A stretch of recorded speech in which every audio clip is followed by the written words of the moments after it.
नमस्कार दोस्तों, मैं सरिता कुमारी। आप सभी का मेरे YouTube चैनल एस किसी वीडियो क्रिएटर में बहुत बहुत स्वागत है। तो आज हम बात करेंगे एमए हिंदी के प्रथम सेमेस्टर की जो पुस्तक है मध्यकालीन काव्य, उन्हीं के एक कवि हैं कबीर दास जी। उन्हीं के एक पद की व्याख्या करके आज आपको मैं बताऊंगी।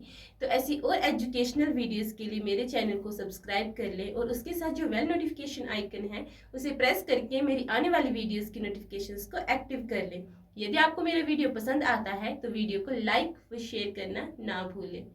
तो आज की जो महत्वपूर्ण व्याख्या है वो इस प्रकार से है। तो व्याख्या है, अपनों को आप की विसरो, जैसे सोनहा कांच मंदिर में भरमत भूखे मरो। जो केहरी पप्पू निरखी कूप जल प्रतिमा देखी परो। ऐसे ही मदगज फटिक शिला पर दसननी अग्नि अरो। मरकट मुट्ठी स्वाद ना बिसरो, घर घट नटत फिरो। कह कबीर ललनी के सुवना, तो ही काने पकड़ो।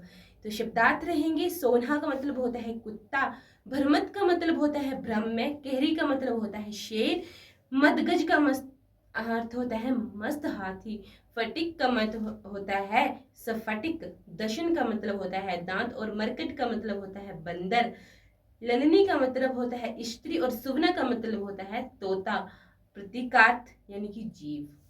प्रस्तुत प्रसंग जो रहेगा वो इस प्रकार से है। प्रस्तुत पद हजारी प्रसाद द्विवेदी द्वारा संपादित पुस्तक कवि से अवतरित है। इसके रचयिता संत कबीर दास जी हैं। उनकी कविता में भावनात्मक और साधनात्मक दोनों ही रहस्यवाद के तत्व मिलते हैं। उनकी कविता में निर्गुण ब्रह्म की प्राप्ति के लिए प्रेम भक्ति मार्ग का प्रतिपादन हुआ है। कबीर ने निर्गुण ब्रह्म के प्रेम संबंध को अभिव्यक्त करने के लिए अनेक रूपों और प्रतीकों का आश्रय लिया है। उन्होंने भक्ति में बाधक तत्व माया को माना है। माया से मुक्त होकर जीवात्मा यदि शुद्ध आत्मा को पहचान ले तो वह निर्गुण ब्रह्म को प्रेम भक्ति से प्राप्त कर सकता है। तो इसकी जो व्याख्या रहेगी वो इस प्रकार से है। अपनों को आप ही विसरो, जैसी सोनहा काज मंदिर में भरमत फूकी मरो। जो केहरी बपू निरखी कूप जल प्रतिमा देखी परो। तो कबीरदास जी के कहने का भाव ये है कि मनुष्य ने आत्मा के शुद्ध स्वरूप को जानने की बजाय अहंकार, ज्ञान और भ्रम को में ही अपने आप को भुला दिया है। जैसे कांच में मंदिर में कुत्ता अपने प्रतिबिंब को देखकर भौंकते भौंकते मर जाता है, इसी प्रकार जीव भी संसार में अपने ही प्रतिबिंब को अपने ही भिन्न समझकर लड़ता रहता है। बहुत ही प्यारी बात कही है कबीरदास जी ने कि जो व्यक्ति है यानी कि जो मनुष्य है वो अपनी आत्मा को शुद्ध स्वरूप के जानने की बजाय उसमें के अहंकार और उसका जो भ्रम और उसका जो ज्ञान है उसी में ही डूबा रहता है। जैसे एक कुत्ता अपनी ही परछाई को देखकर यानी कि प्रतिबिंब को देखकर भौंकता रहता है, उसी प्रकार मनुष्य भी अपने ही प्रतिबिंब को देखकर उसमें लीन रहता है और अंत में वह लड़ता रहता है। इसी प्रकार जीव भी संसार में अपने ही प्रतिबिंब को अपने से भिन्न समझकर लड़ता रहता है। बहुत ही प्यारी बात बोली है। जिस प्रकार सिंह अपनी परछाई को देखकर उससे लड़ने के लिए अहंकार और अज्ञानवश कुएं में कूद पड़ा था, जिस प्रकार मस्त हाथी स्फटिक शिला में अपनी परछाई देखकर लड़ने के लिए दांत अड़ा देता है, जिस प्रकार हांडी में रखे चनों के लोभ में बंदर उसमें मुट्ठी फंसा देता है और घर घर में नाचता फिरता है, ऐसे ही मदगज फटिक शिला पर दासनी अनी। और मैंने कही ना बात कि जो हाथी होता है अपनी परछाई को देखकर अपने ही दांतों को अड़ा देता है।